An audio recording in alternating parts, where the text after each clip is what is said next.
क्या आपने कभी ऐसा हुनर या कला को देखा है जो दिव्यांग होने के बावजूद भी अपनी कला के जरिए जिला ही नहीं बल्कि प्रदेशों में भी अपनी पहचान बनाई हो?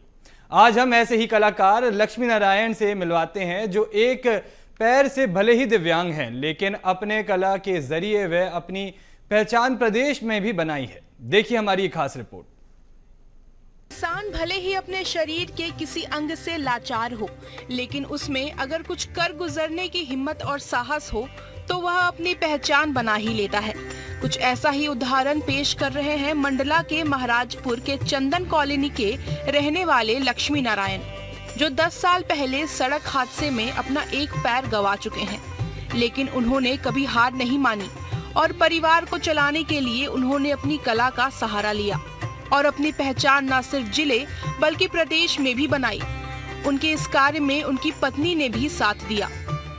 सहयोग हम सभी तरह से करते हैं, उनका सहयोग मिट्टी बनाने में और बाकी काम में हर तरह की सहयोग करते हैं कि कभी उनको विकलांगता की महसूस ना हो कमी, और बाकी सभी लोग इस काम में मदद करते हैं। बेटे लोग भी सब अच्छे से मदद करते हैं और उनके साथ साथ काम करते हैं, पढ़ाई भी करते हैं और सभी काम में मदद करते हैं। मूर्ति के उसमें हमारा घर परिवार और बच्चे की पढ़ाई लिखाई खाना खर्चा पूरा उसी में हमारा चल। लक्ष्मी नारायण कटारे दिव्यांगता को मात देकर अपनी पुश्तैनी कार्य को आगे बढ़ाते हुए आकर्षक प्रतिमाओं का निर्माण कर रहे हैं। प्रतिभा के धनी मूर्तिकार लक्ष्मी नारायण एक पैर से विकलांग है। मूर्तिकार लक्ष्मी नारायण कटारे महाराजपुर दादा धनीराम वार्ड में निवास करते हैं। उनका ये मूर्ति बनाने का काम पुश्तैनी है जो करीब 70 वर्ष से चला आ रहा है।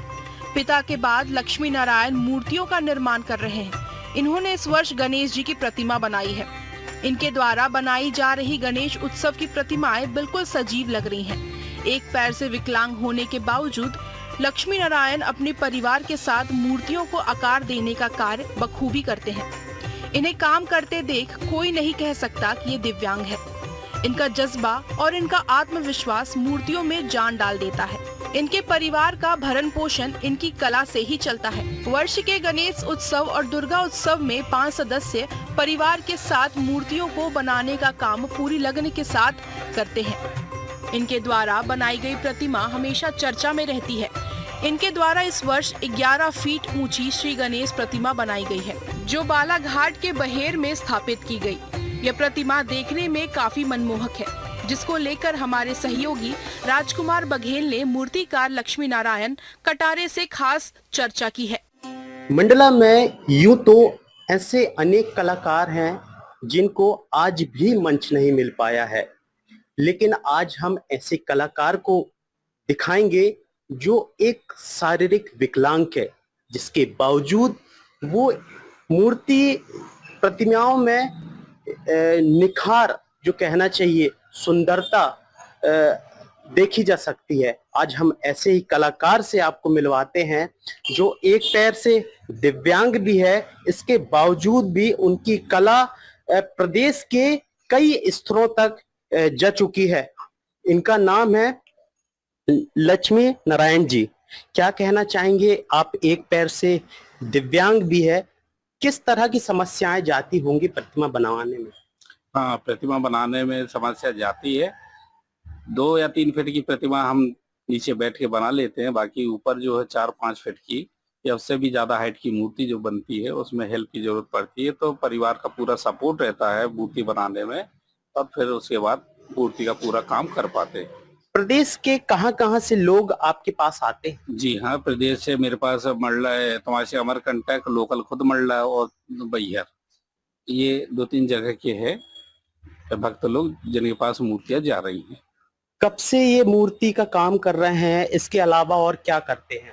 इसके अलावा मैं कम से कम 30-35 साल से मूर्ति का काम कर रहा हूँ। इसके अलावा सीमेंट की भी प्रतिमा, स्टेच्यू हो गए, बेगा बेगी की मूर्तियां हो गई, इनमें भी काम कर चुका हूँ और अभी जैसे जैसे ऑर्डर आते हैं तो उनमें भी काम करता हूँ। एक पैर से आप विकलांग है, समस्या तो जाती होगी, लेकिन परिवार का किस तरह सहयोग मिलता है आपको? परिवार का पूरा सपोर्ट रहता है। हम जो पूरा परिवार है इसी कला के वजह से साल भर गुजर बसर करते हैं। दुर्गा जी, गणेश जी और बीच में जो आ जाते हैं मूर्तियों की ऑर्डर सीमेंट की, उनमें हम लोग का गुजर बसर चलता है। मंडला में ऐसे अनेक कलाकार हैं जिनको सही मंच नहीं मिल पाया है और मंच नहीं मिलने के कारण उनका जो उत्साहपन है वो गिर जाता है। तो इनके लिए क्या कहना चाहेंगे आप? इनके लिए यही एक संदेश है कि भैया अपने काम में अच्छा और निखार लाएं। आप अपने काम में ज्यादा से ज्यादा रुचि से काम करेंगे तो आपका काम सराहा जाएगा, लोगों को पसंद आएगा, तो आपको आगे परेशानी का सामना नहीं करना पड़ेगा। समाज को क्या कहना चाहिए? समाज के लिए यही संदेश है कि भैया आदमी शारीरिक तौर से विकलांग तो है लेकिन मानसिक तौर से विकलांग नहीं। कुछ करते रहो, कुछ करना चाहिए। तो ये थे हमारे साथ लक्ष्मी नारायण जी, जिनका कहना है कि आप मानसिक रूप से विकलांग ना हो। और हमारे साथ जो है उनके बेटे भी हैं जो किस तरह उनकी मदद करते हैं हम जानेंगे। उनके बेटे हैं वो भी ये कलाकृति पिताजी के साथ कर रहे हैं और आप देख सकते हैं कि वो कलाकृति भी जो है कर रहे हैं। पापा जी की आप किस तरह मदद करते हैं? जी, जैसे कि पापा जी को कोई भी जरूरत है तो हम उनको हाथ पे लाके दे देते हैं उस सामान, और पापा जी डायरेक्शन देते रहते हैं हमको कि ऐसा से ऐसा करना है, तो हम उस हिसाब से काम करते हैं। मूर्ति कलाकृति के अलावा और क्या करते हैं? उसके अलावा मेरी पढ़ाई लिखाई चल रही है, अभी कंपटीशन की तैयारी है और ग्रेजुएशन हो चुका हम लोगों को। तो पढ़ाई के साथ पापा बोलते नहीं होंगे कि भाई पढ़ाई भी कर रहे हो और साथ में मदद कर रहे हो? पापा आपको कैसा अंदर से लगा? पापा जी तो कहते हैं कि पढ़ाई भी करो, ये काम भी सीखो कि आगे चल के क्या पता क्या हो जाए। तो ये थे उनके बेटे जो साथ में उनकी जो है मदद भी करते हैं, साथ में उनकी हर मूर्ति बनाने से लेकर और अनेक जो प्रतिमा जो निर्माण करते हैं उनसे वह सीखते भी हैं। मैं राम कुमार बघेल, BSTV मंडला।